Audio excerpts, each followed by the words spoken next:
Objetos. Nesta aula, então, nós conheceremos alguns objetos disponíveis na linguagem JavaScript. Nós dividimos esta aula em 4 lições. Na primeira lição, nós trataremos do objeto string. Na segunda lição, do objeto math. Na terceira lição, do objeto date. Na quarta lição, do objeto document e da palavra reservada with. String é o objeto que trata da manipulação de cadeias de texto, de caracteres, né? Math é o objeto que realiza operações matemáticas. Date, objeto para manipulação de datas. E document é um atributo do objeto window e que representa a página HTML. Ok? Vamos então para a nossa primeira lição. String. Nesta lição, então, nós conheceremos algumas das funções que o objeto string contém, ok? E o seu atributo length, né? O atributo length é o atributo que retorna ou contém o comprimento da string, né? Quantos caracteres ela tem. Aí nós temos o método char_at, a função char_at, que dado um índice ele retorna um caractere. Nós temos o método concat, que concatena duas strings. Nós já aprendemos operadores e sabemos que para concatenar strings nós também podemos utilizar o sinal de adição.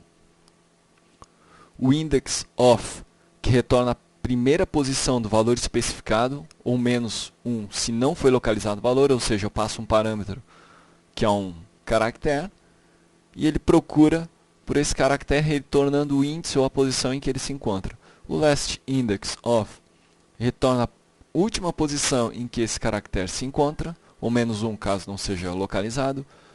Match, que verifica se o padrão definido por uma expressão regular existe na expressão, ou na string, melhor dizendo.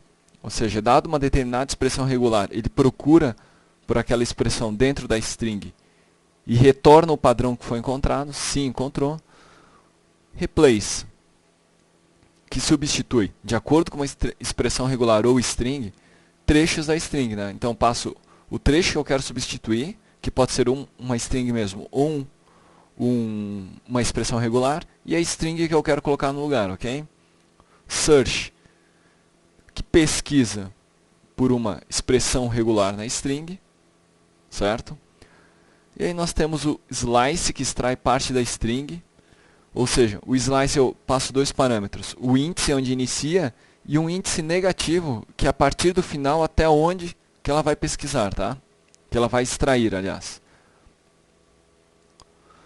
Tem o split, que quebra uma string em várias substrings, dado um parâmetro, ok?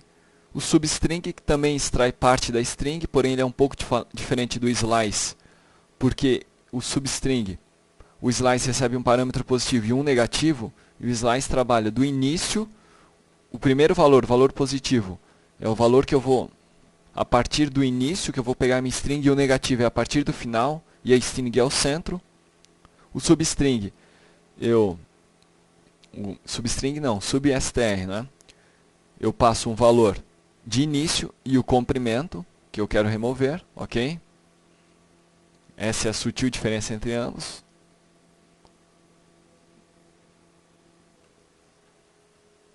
Substring também retorna parte da string, ele é um pouco diferente dos outros dois.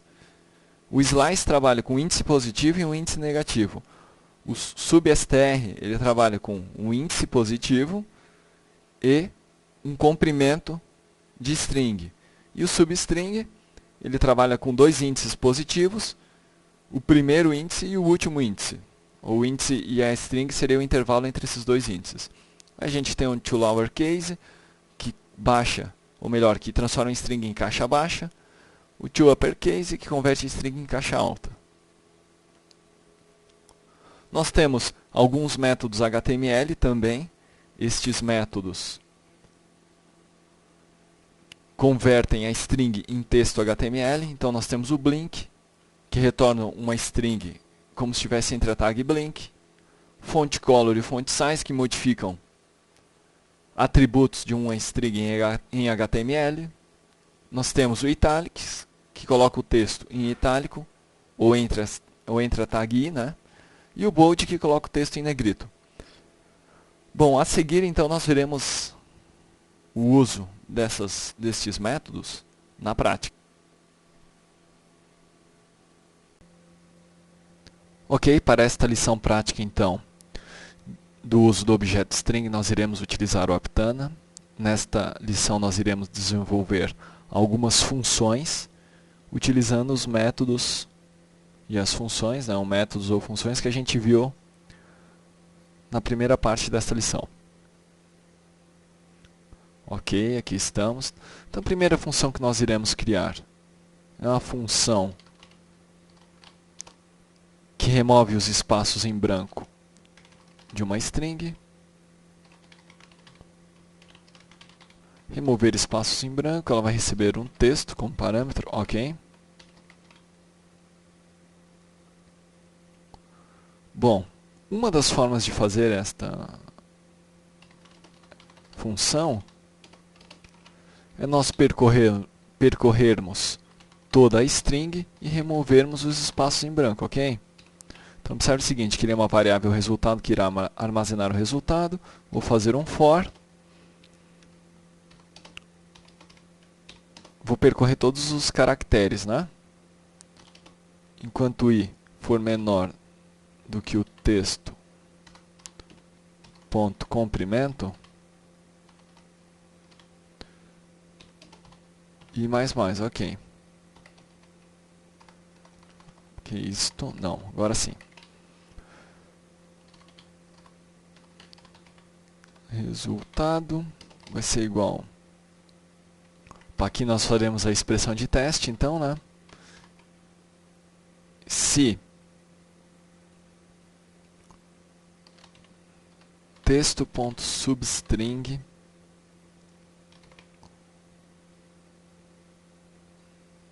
substr, neste caso acho que é melhor. Então, sempre da posição i e mais um, né? Se esse texto for diferente de branco, eu vou adicionar ao meu resultado. Mais igual.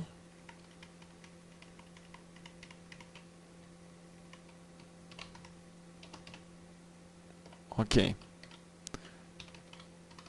Então observe o que eu estou fazendo.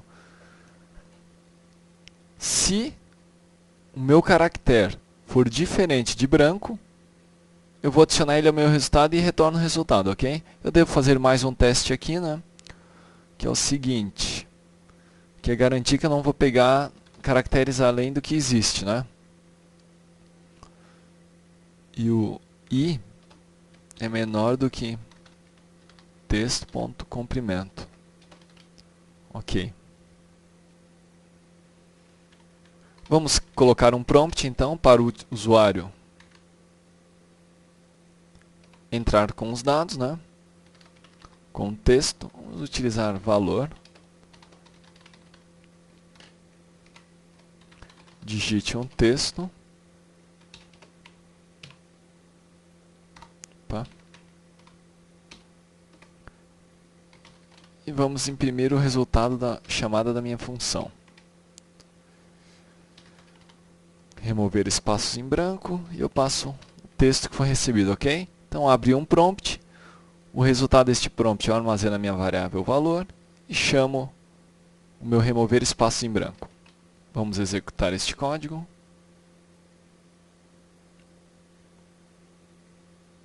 Digite um texto, meu texto sem espaços em branco, ok. Vamos fazer uma palavra com mais espaço em branco. Ok, vamos lá.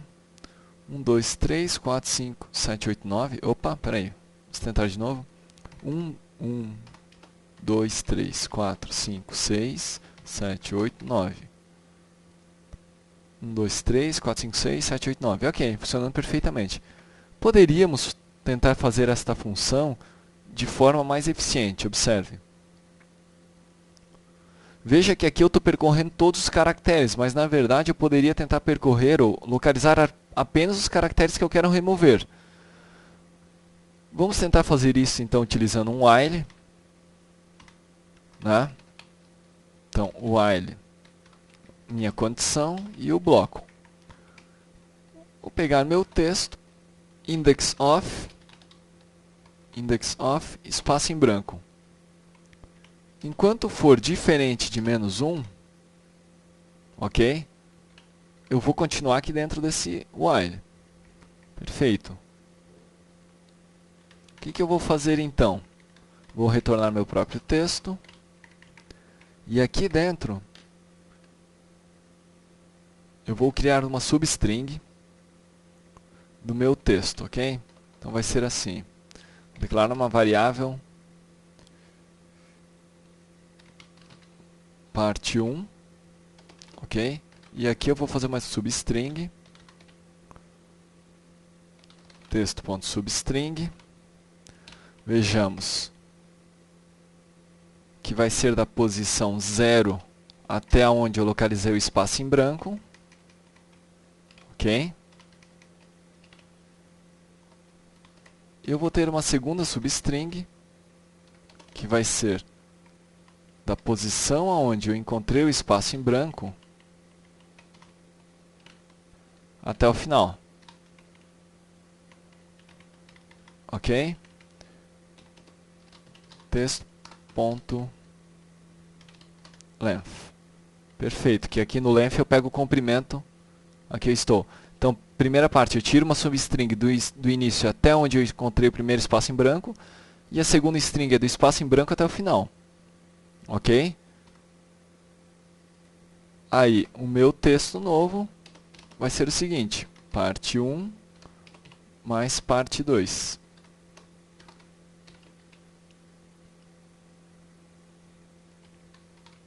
Perfeito. Vamos executar este código? Opa, mas espera aí. Antes de executarmos, vamos pegar o seguinte.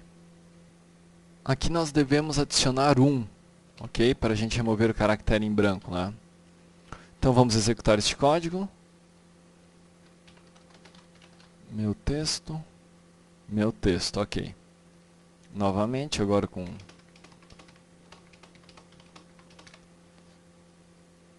1, 2, 3, 4, 5, 6, 7, 8, 9. Aqui está então, eu fiz a mesma função de forma diferente, ainda teriam outras formas para se fazer esta mesma função. Poderia usar o replace, ok? Porém, aqui está o nosso código. Essa nossa primeira função, então, ela remove todos os espaços em branco. Vamos criar agora uma função um pouco mais complexa, que é uma função para converter um número em moeda, ok? Em formatar ele como moeda. Então vai ser function transformar número moeda. Aqui eu vou receber um parâmetro que é um número, ok? Opa! Vamos criar nossa função então. Primeira coisa que eu vou fazer é o seguinte. Vamos iniciar de forma fácil então, né? Eu recebo um número como parâmetro. Vou criar uma variável auxiliar aqui. Então, de início eu vou dividir logo este número por 100, ok? Bom, dividindo este número por 100, como o padrão de numeração do JavaScript default é o ponto separando o decimal, eu vou utilizar a função replace, ok? Então vou ter aux.replace, e aí eu vou substituir o ponto pela vírgula, ok? Vou retornar esse meu aux. Vejamos o que vai acontecer aqui. Digite um valor.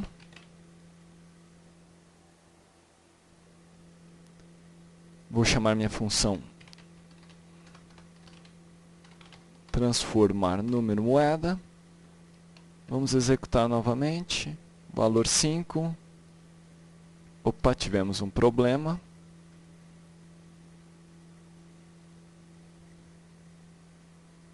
ok, né? Quando eu divido este número por 100, isso aqui se transforma num número, a função número não tem ou melhor, o tipo número não tem a função replace, eu tenho que converter para string. E agora sim, vamos executar novamente. Então, 0,05, ok.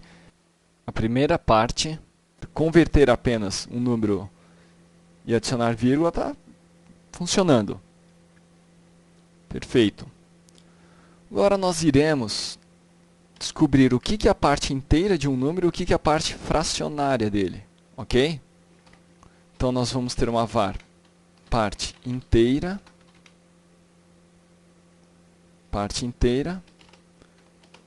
que vai ser o que? Aux ponto substring da posição 0 até o índice da minha vírgula, ok? Então aqui eu vou remover a parte inteira. Agora nós vamos separar a parte fracionária, que vai ser aux ponto substring da posição da vírgula, né, até o final.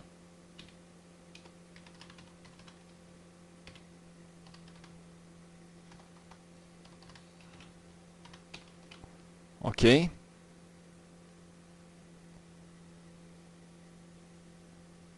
Agora veja só, se a minha parte inteira, certo, for menor do que 4, eu não preciso adicionar separador de milhar. Ok? Se minha parte inteira for menor do que 4, eu já vou retornar o resultado aqui. Adicionar reais, mais parte inteira, mais parte fracionária. Perfeito? Novamente vamos executar para ver como está. 4, 5, 6, 7. Então, perfeito, 45,67. Vamos colocar um número maior. Undefined, ok, já era previsto que não funcionaria, né? A gente está bem no começo da função ainda. Vamos testar novamente. 123,46, ok. Vamos voltar. Então aqui está, né? Para números com até 3 dígitos na parte inteira, está funcionando aparentemente ok. Agora vejamos o seguinte, a parte inteira eu quero adicionar o separador de milhar, que é o ponto, ok? Então vou ter que percorrer a minha parte inteira. Vejamos então. Eu vou precisar de uma outra variável aqui auxiliar, né? Vamos colocar aqui var resultado, inicia com branco, ok? Vamos declarar uma var i, que é a nossa variável de iteração, e esta variável ela vai iniciar com o tamanho da minha parte inteira, né? Ou a quantidade de caracteres que ela possui. Enquanto o meu i for maior do que 3, por que este maior do que 3? Porque o separador de milhar ele é a cada 3 dígitos, ok? Então, por isto. Eu não vou colocar a expressão de incremento aqui. Vou abrir o meu for. Vejamos. E agora aqui eu vou montar meu resultado. Então, meu resultado será o seguinte. Será o ponto mais a minha substring. Tirar uma substring da minha parte inteira. Esta substring ela vai iniciar da posição i menos 3, ok? Até a posição i. Mais o próprio resultado. Opa!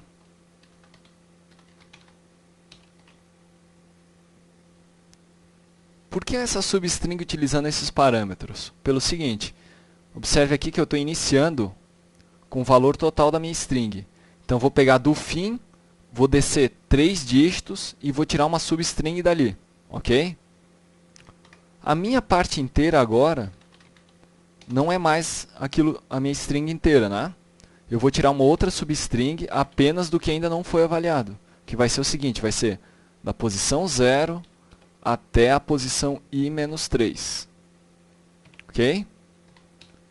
Para fechar, o meu i agora, ele vai ser igual a i-3. Então, eu avalio 3 caracteres, adiciono o ponto se for o caso, removo. Vai sobrar menos, aí eu avalio novamente os 3, removo e assim por diante. Esta aqui é a minha expressão de incremento. Ao final disto, eu retorno o resultado. Vejamos então a execução deste código. Então vamos testar primeiro com o valor que a gente já vinha testando. Opa, tivemos um problema aqui. Vamos testar novamente. 5. Então para esse valor está funcionando. Vejamos o que aconteceu. Vamos no console de erros. Onde é que está o erro? Opa, aqui que está o erro, né? Vamos voltar para o nosso código, limpar o console. Obviamente aqui é substring, né? Ok?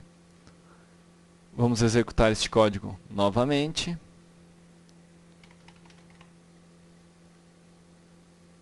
Ponto 234. Ok. Então aqui, observe, ele adicionou o ponto, mas não retornou o resultado correto. Ao final, o meu resultado vai ser a minha própria parte inteira, mais o meu resultado, mais a minha parte fracionária. Ok? Vejamos novamente a execução deste código.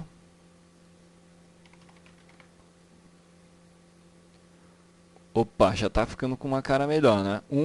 1.234,56 centavos. Vamos executar novamente. Um número maior. 1.234.567.089. Agora, para completar, né, basta a gente adicionar aqui a string reais.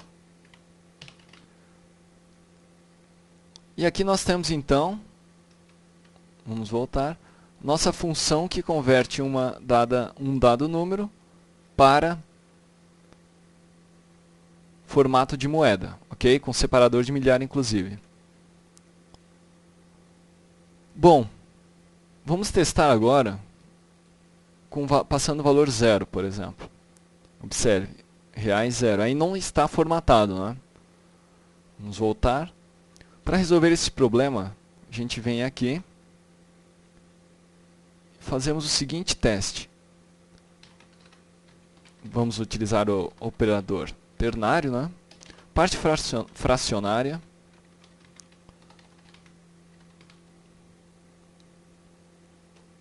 Se o comprimento da parte fracionária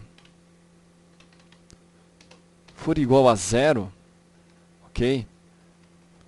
Significa que não tem parte fracionária, eu vou adicionar vírgula 00.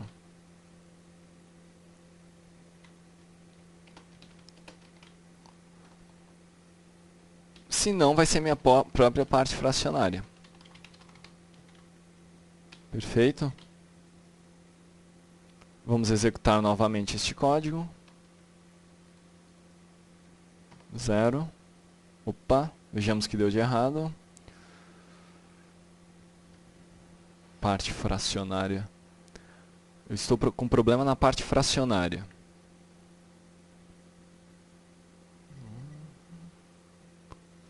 Bom, aparentemente o erro é o seguinte. Como eu dividindo um número por 100, ou melhor, 0 por 100, não retorna um número com vírgula, quando eu faço essa pesquisa do índice, ele me retorna menos 1.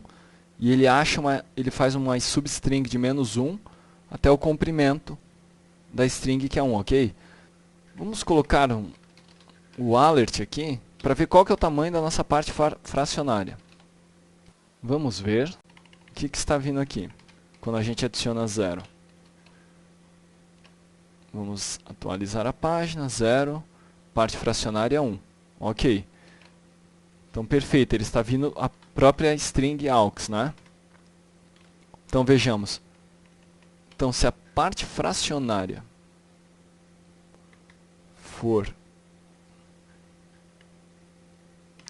vou botar aqui, for igual a 1, aí eu vou adicionar o vírgula 00. Ok? Vejamos então. 0,00, ok. Agora nós estamos com um problema aqui, né? A parte inteira está vindo sem nenhum valor. Justamente pelo index, né? Pelo index dela aqui, porque ela, pelo index of, né? Porque também não acha a vírgula, ok?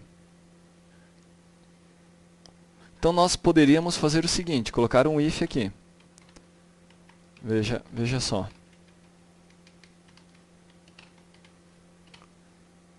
Se este aqui for igual a -1, ou seja, se a pesquisa não achar a vírgula, significa que eu tenho que adicionar, a parte inteira vai ser 0. Porque não tem vírgula, então eu já adiciono um 0 à esquerda, né?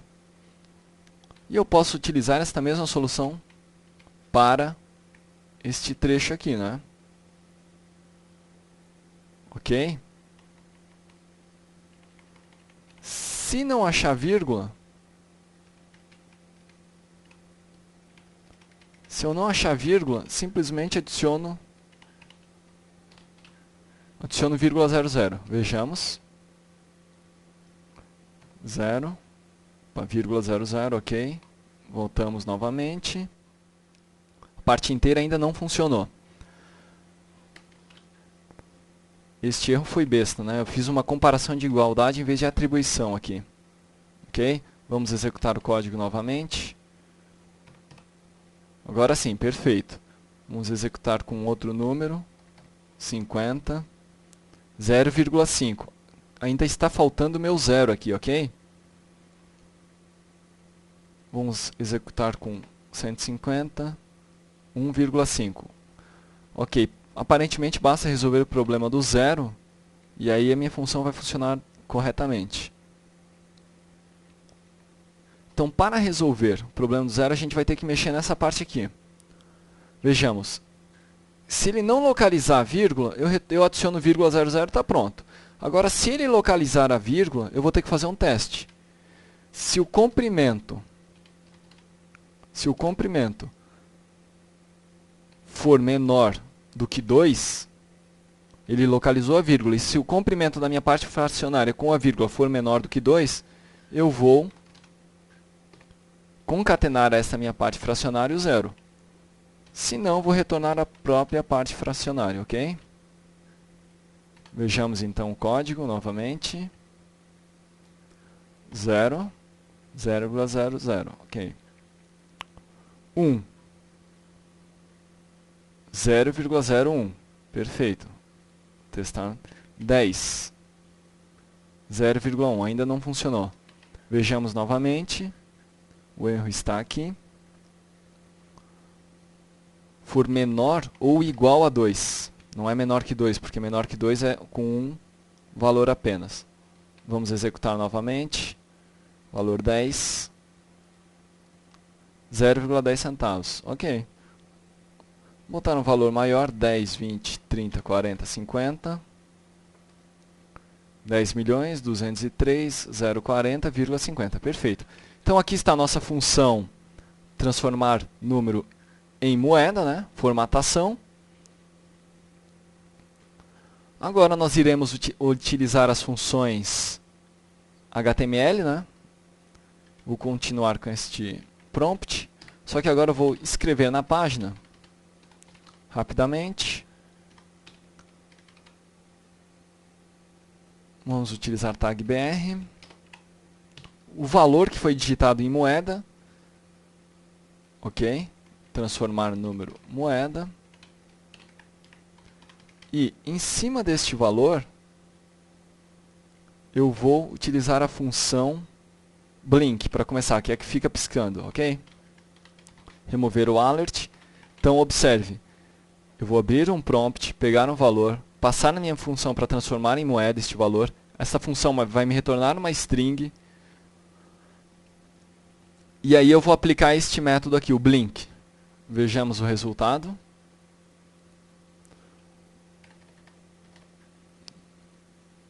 Observe então, ó, o número piscando, ok? Vamos fazer agora, aplicar um font color em cima do Blink. Font color. E vamos colocar a cor blue. Opa, blue não é muito perceptível, tem que ser um red, né?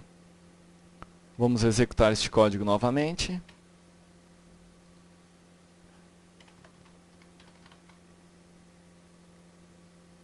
Observe, em vermelho e piscando. E assim eu poderia continuar aplicando as minhas funções ou meus métodos HTML aqui. Vamos colocar agora o método font size, passar o parâmetro 20, ou melhor, 50. Vamos executar este código novamente.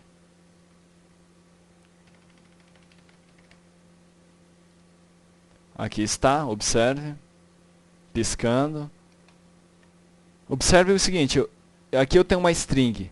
Apliquei a função blink. No resultado da aplicação da função blink, ok? Eu apliquei a função font color aqui para red. Depois eu apliquei a font size para 50. E agora, para finalizar, eu vou aplicar bold. Melhor, italics. Vamos atualizar a página.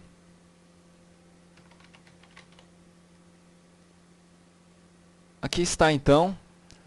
Desta forma, esta lição se encerra. E até a próxima lição. Math. Nessa lição, então, nós conheceremos o objeto Math, né, ou a classe Math. A classe Math ela possui vários atributos.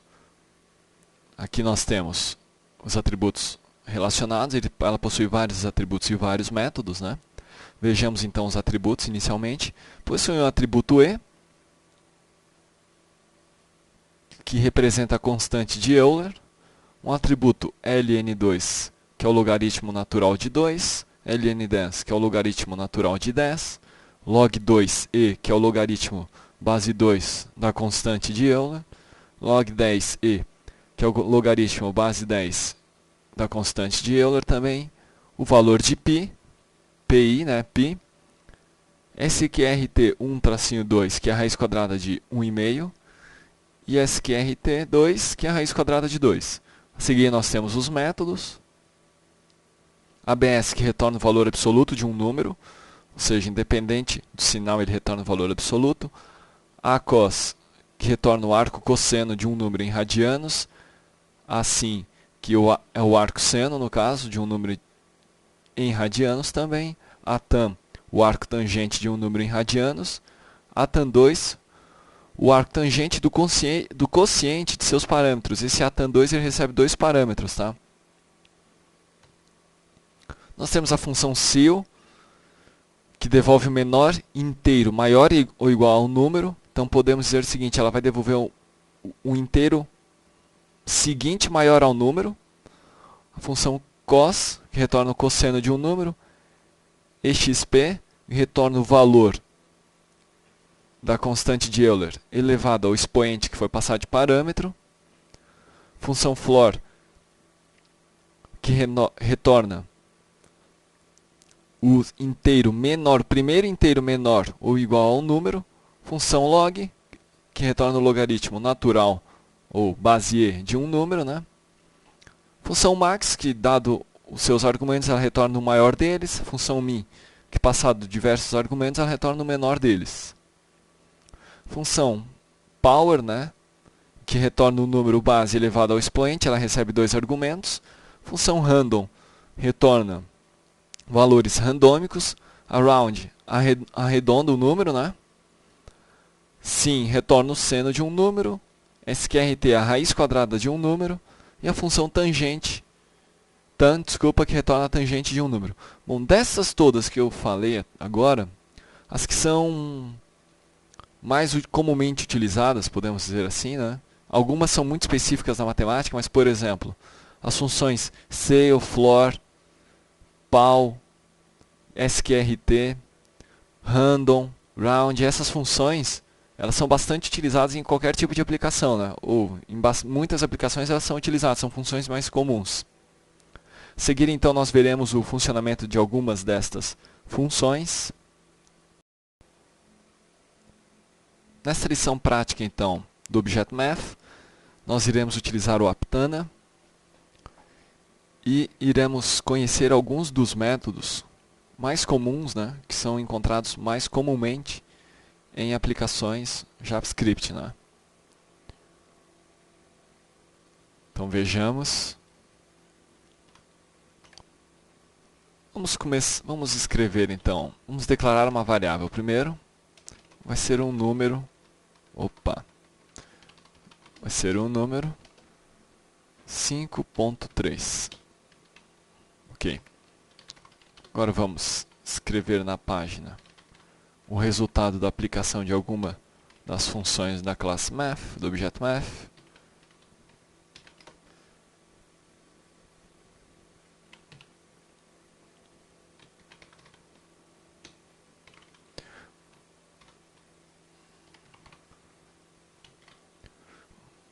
Valor absoluto.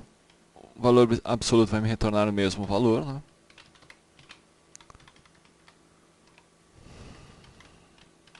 Vejamos aqui agora. Função ceil. Função floor. Função max. A max não faz sentido com este valor. Vamos colocar around. Ok. Então vejamos aqui. ABS. Depois vem a ceil. Depois a floor.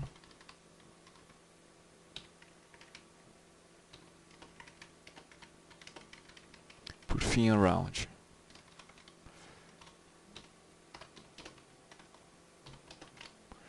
Vamos executar este código então. Então veja só. O valor absoluto retorna o valor o próprio valor, nesse caso é positivo, o valor absoluto dele é o mesmo, né? O ceil retorna um primeiro inteiro maior do que o número que foi passado de parâmetro.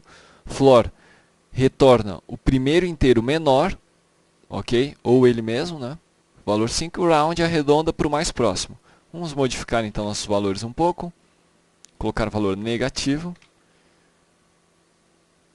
Aqui era para mim usar minha constante número, né? Senão, para que eu... Constante não, meu valor número. Para que eu criei este variável, né?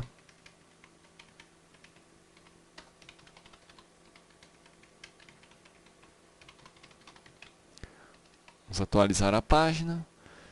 Então, o valor absoluto não mudou, porque o valor absoluto é o mesmo, né? Agora, a ceil arredondou para o maior inteiro mais próximo, e o maior inteiro mais próximo de menos 5.3 é o menos 5, o menor é o menos 6, e arredondou para menos 5 novamente. Então, essas aí são algumas das funções, né? Vamos agora ver a função random, que gera um número randômico entre 0 e 1, de 0 inclusive até 1, né? Só que o 1 não é inclusive, né? Até 0.9999 e assim por diante. Vejamos então a função random. Aqui está o valor randômico então. Bom, mas se você quisesse, por exemplo, um número inteiro randômico, né? Eu quero um randômico de 3 dígitos, por exemplo. Neste caso, você multiplicaria este valor por 1000. Ok? E arredondaria. Arredondaria não, melhor dizendo.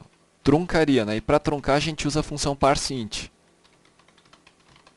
Ok? Vamos executar novamente. Então aqui está um randômico de 3 dígitos.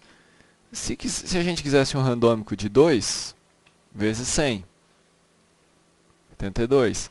Randômico de um dígito só, vezes 10. Observe.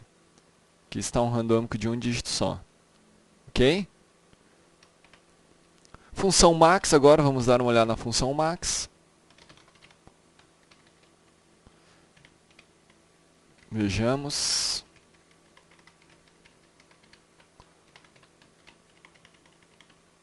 Então, passado alguns parâmetros, por exemplo, 5,3, ele vai me retornar o maior deles. Vamos atualizar a página. O maior de 5,3 é 5. Poderia passar mais parâmetros, observe. 7.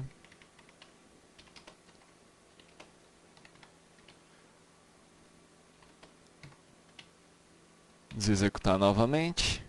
E o maior é 58. A min funciona da mesma forma. Observe. Porém, retorna o menor. É 3 neste caso. Vamos corrigir aqui, né? Min. O valor é 3. E por fim, nós veremos a função power e a função raiz quadrada, square root. Então, observe a função power primeiro. Então, ela eleva o número, a base ao expoente. Vou colocar uma base 2, expoente 2. Ok? Vejamos o resultado. É 4. Ok? Da mesma forma, o primeiro número é a base e o segundo é o expoente. Vou adicionar 3 aqui, modificar para 3, melhor dizendo. 9, né? 3 ao quadrado é 9. E assim eu poderia fazer, né? 3 na 5. Vejamos. 243. Agora a função raiz quadrada. SQRT. De 25, que é 5. Vamos executar novamente este código. Aqui está. Veja, opa, aqui tá, não mudei o texto. Mas raiz quadrada de 25 é 5. Raiz quadrada de 9 é 3. Aqui está. Bom, desta forma esta lição se encerra e até a próxima lição. Date. Nesta lição, então, nós conheceremos a classe date, né? Estes são alguns dos métodos existentes nesta classe. Essa classe possui outros, mas os principais, os mais utilizados são estes. Ok? Então nós temos o set e o getDate, que atribui ou retorna o dia do mês, né? Valor entre 1 e 31. Nós temos o getDay, que retorna o dia da semana, entre 0 e 6. O set e o getMonth, que atribui ou retorna o mês, de 0 a 11. Ok? Perceba que o mês de janeiro, no caso, seria 0. O set e o getFullYear, que atribui ou retorna o ano, um valor inteiro aí, né? De 4 dígitos. Nós temos o set e o getHours, que atribui ou retorna a hora, de 0 a 23. Set e o getMinutes, que atribui e retorna os minutos, de 0 a 59. Set e o getSeconds, que atribui e retorna os segundos, de 0 a 59 também. Por fim, o set e o getTime, que atribui ou retorna o número de milissegundos desde janeiro de 1º de janeiro de 1970. Na aula prática, então, nós trabalharemos com esta classe. Ok, para esta lição, então nós iremos utilizar o Aptana. Esta lição, então, nós elaboraremos algumas funções utilizando a classe ou objeto date, ok?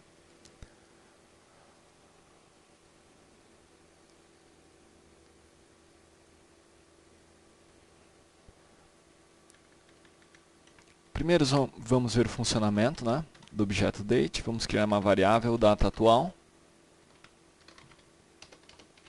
Vai ser igual a um new date. Observe que como eu não estou passando parâmetro nenhum, ele está criando um objeto date com a data atual, ou do momento que foi criado. Vamos imprimir então. Vamos executar este código. Que está então 31 de dezembro de 2007, meio-dia e 38, ok? Bom, esse aqui é o uso mais básico. Eu posso criar um objeto date passando uma data também. Uma data, observe. Então, primeiro parâmetro, ano. Segundo, mês. Mês 5. Dia 15, ok? Então, é ano, mês e dia. Vamos corrigir aqui. Vamos atualizar a página. Então, aqui está. Dia 15 de junho de 2007. Como eu não passei hora, então ele ficou tudo com zero. Observe o seguinte, o mês 5 refere-se ao mês de junho. Por quê? Porque janeiro é mês 0, ok? Por isso que esse mês 5 se refere ao mês de junho. Vamos criar a nossa primeira função, então. Suponha que eu queira adicionar a uma data meses ou dias, né? Então vejamos, vamos criar uma função para isso. Primeiro eu vou criar minha constante mês. As datas em JavaScript são sempre trabalhadas em milissegundos. Então um mês são 30 dias, um dia é 24 horas, uma hora é 60 minutos, um minuto é 60 segundos e 1000 milissegundos. Ok? Vamos criar uma função então. Adicionar data. Então, o primeiro parâmetro é a data que vai ser adicionada. O segundo é a constante. E o terceiro é a unidade, ou o valor que eu vou adicionar, ok?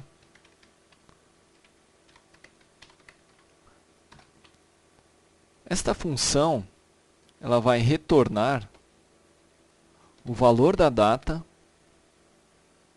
Opa, melhor. Vamos criar uma variável resultado. Ok? Vai ser o seguinte, vai ser a data.getTime, ou seja, em milissegundos, mais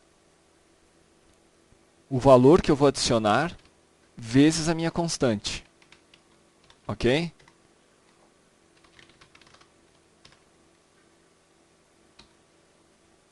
Pronto. E vou retornar um novo objeto data com o valor do meu resultado. Certo? Então veja o seguinte. Como a data trabalha em milissegundos, o que eu estou fazendo? Criei uma constante que representa os milissegundos de um mês. Vou receber uma data como parâmetro. Vou pegar os milissegundos desde janeiro de 1970, 1º de janeiro de 1970, somar o valor multiplicar o valor pela constante, o valor que ele quer somar. Por exemplo, 1 mês, 2 meses, vou multiplicar pela minha constante e somar a minha data, que ele mandou como parâmetro. E aí eu crio uma nova data com base nesse resultado, ok? Vejamos o funcionamento então. Utilizar aqui a tag BR. Então esta é a primeira data. E a segunda data vai ser o seguinte. Vai ser adicionar data. E vou passar o parâmetro data. A constante por enquanto eu só tenho mês. E o valor eu quero adicionar 5 meses então. Então, a gente vai de junho, com 5, vai para julho, agosto, setembro, outubro, novembro, ok? Vejamos então o funcionamento desta função. Basta atualizar a página. Então, perceba, com 5 meses, eu saí de junho e fui para novembro, dia 12, ok? Voltando então, se eu quisesse diminuir 5 meses, ou melhor, diminuir 8 meses desta data, ou 1 ano, certo? Basta eu usar a minha função adicionar data, passar o parâmetro mês, ou a constante mês, e o período que eu quero diminuir. Neste caso, eu quero reduzir em 1 ano. Então vamos verificar novamente. Aqui está. Menos 1 ano, né? A data obviamente não fica certinha porque tem meses com 30 e 31, né? Mas eu saí de 2007 para 2006. Eu poderia criar aqui uma outra constante, por exemplo, dia. E esta minha constante dia é este valor aqui. Ok? E agora eu poderia modificar aqui e diminuir 12 dias da minha data, desta data aqui, dia 15 de junho. Vejamos então a execução. Dia 3. Observe, 3 de junho. E aqui eu tenho então criei uma função simples, porém bastante útil, né, para a gente calcular datas, intervalos de datas e assim por diante. Vamos criar uma outra função então, para manipular datas. Esta função vai calcular a diferença entre datas, né? Então, calcular intervalo. Eu vou receber a minha data 1, ou data anterior, pode ser, né? Data posterior.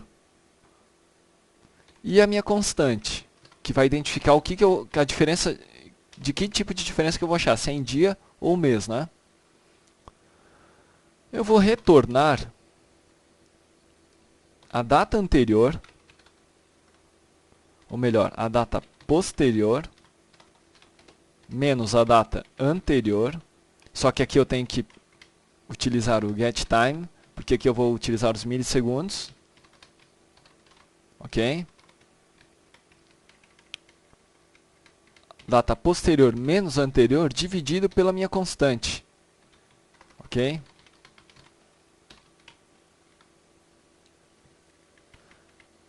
E aqui eu vou retornar o valor absoluto também. Para isso eu vou usar a função ABS, ou seja, o intervalo vai ser sempre em valor absoluto, não vai ter sinal, né? Então, na verdade, esse data anterior e posterior não faz muito sentido, né?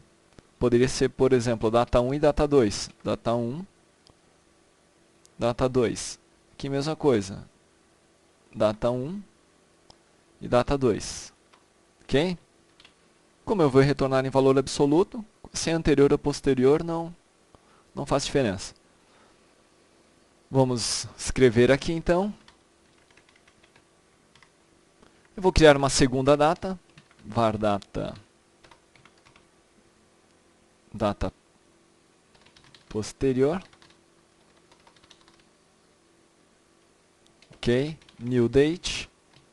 E aqui eu vou botar assim, 2010, vírgula, mês 2 e o dia 2.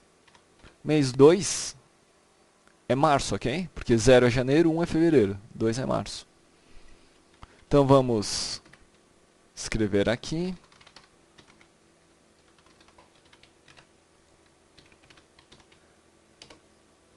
Então vamos lá, data. Vamos remover essa primeira linha, ou melhor, vamos mantê-la. Vamos adicionar aqui o nosso código então, calcular intervalo. Data 1 vai ser a minha data atual, data 2 minha data posterior. E a minha constante eu quero em meses este valor resultante, ok? Perfeito. Vamos executar este código, né? Então observe, 30.33.033. Bom, vamos corrigir isso aí. Eu tenho que eu quero um parse int aqui, porque eu quero um valor inteiro. Ok? Então vamos colocar isso aqui entre, ou melhor, converter em inteiro. Pronto. Vamos calcular novamente. E aqui está, são 33 meses. Eu poderia ter esta diferença em dias também, utilizando a função dia. Ou melhor, a constante dia que eu criei. Vamos executar novamente. 991 dias. Vamos fazer o seguinte. 5 e 15. Ok? Aí são 3 anos, né? Vamos colocar em meses. Vamos atualizar. 36 meses, perfeito, né? 3 anos, cada ano com 12 meses, 36 meses. Vamos ver em dias quanto é a nossa diferença. 1096 dias. Ok? Bom, desta forma esta lição se encerra então.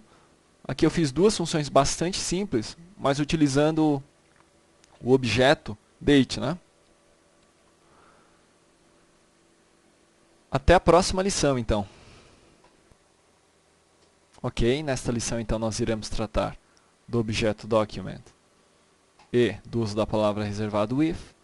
O objeto document, ele tem muito mais métodos do que eu estou apresentando agora, porém aqueles que são relevantes ou mais relevantes neste momento e até no uso diário são os que estão aqui relacionados. Nós temos os dois atributos aqui, né? Body, que retorna o corpo da página, e o forms, que retorna um array com todos os forms que contém, né, a página, os elementos forms. Nós temos os métodos write e writeLine. O write escreve o texto e o writeLine escreve uma nova linha no documento.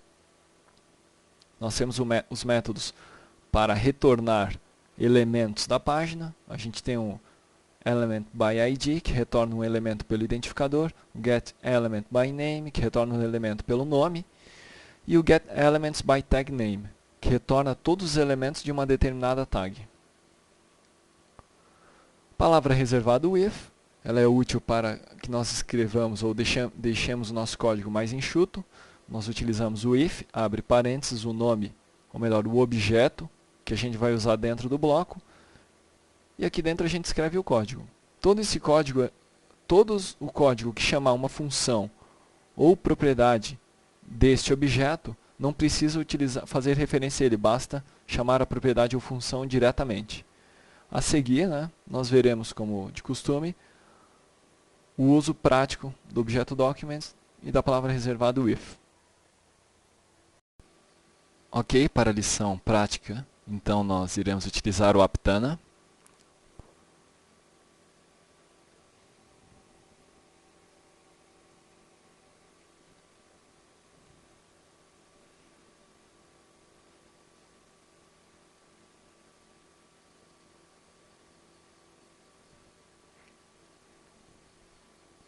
Então vamos lá começar a manipular o nosso documento, né?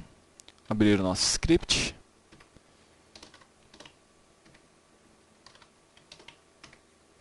Ok. Vamos criar a nossa função.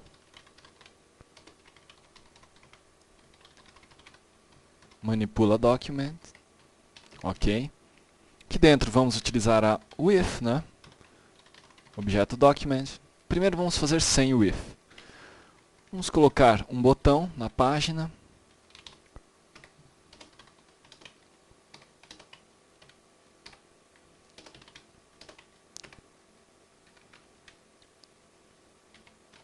Meu botão, ok, vai ser o nome deste botão. Vamos colocar um ID.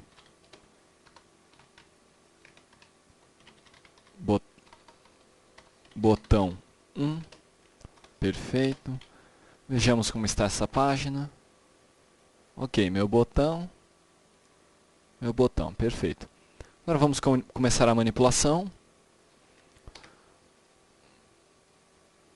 Vamos acessar o meu botão utilizando o get element by ID. Vamos passar o ID, que é botão 1. Ok? E vamos substituir o valor dele. Novo botão. Perfeito?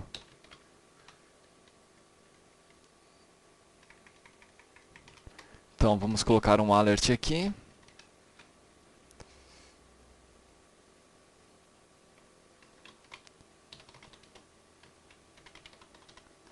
Manipula document, ok. Aqui embaixo nós iremos colocar o nosso script, um outro script, chamando a nossa função. Correto? Nossa função então manipula document. Ok. O que nós iremos fazer então? Nós vamos construir uma página e ela vai ter este botão. Antes de terminar de carregar, eu vou chamar minha função. Vai cair no alert e eu vou trocar o valor de um botão, ok? Vou trocar o valor deste botão. Vejamos a execução. Então aqui está, ó, função manipula document. Está aqui meu botão. Troquei o valor do meu botão, ok? Vejamos novamente. eu posso substituir além do valor, se tiver outros atributos eu posso substituir também. Vejamos aqui. Estou passando por todos os atributos. Botão. Vamos adicionar um title nesse botão também. Então veja, além de eu modificar o valor dele, vamos fazer o seguinte. Vamos criar um var botão. Ok? Opa. Vamos criar um var botão.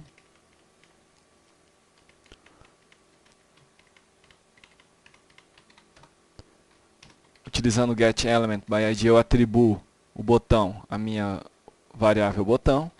Botão.value vai ser novo botão.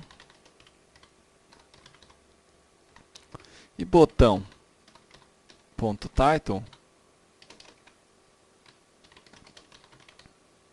vai ser meu comentário. Ok? Vamos executar novamente. Melhor se nós fecharmos esta página. Pronto. Vamos lá então. Aqui está meu botão. Função manipula document. Novo botão.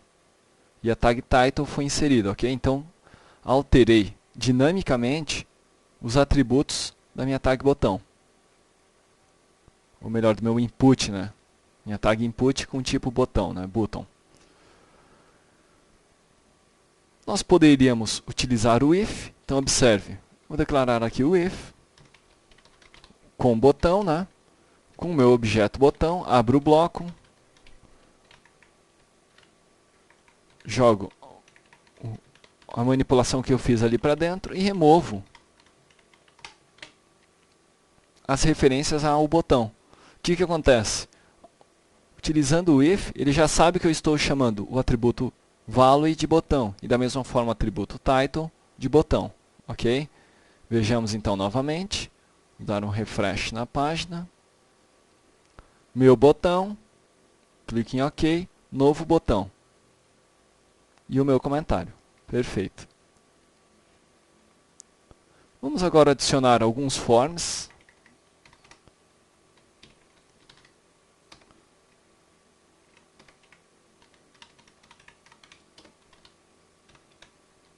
Form 1.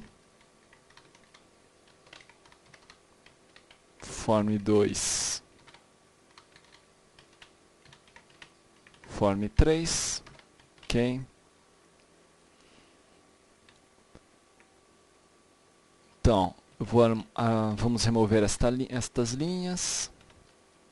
Observe o seguinte. Declarar a variável forms.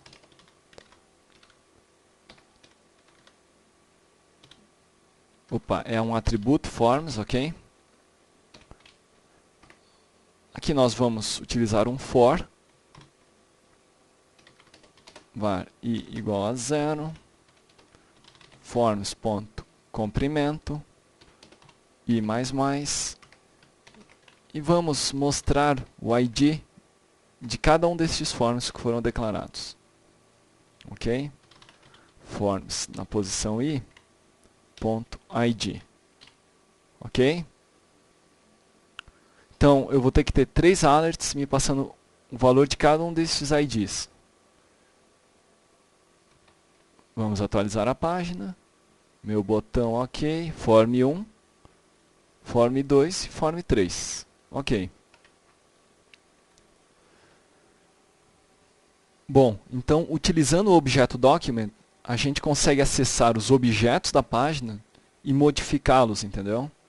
Isso, com o uso correto do form, a gente já começa a adicionar características dinâmicas à página. E vocês verão, né, que à medida que a gente seguir no curso, esse objeto ele se tornará cada vez mais útil e importante. Bom, desta forma esta lição se encerra e até a próxima lição.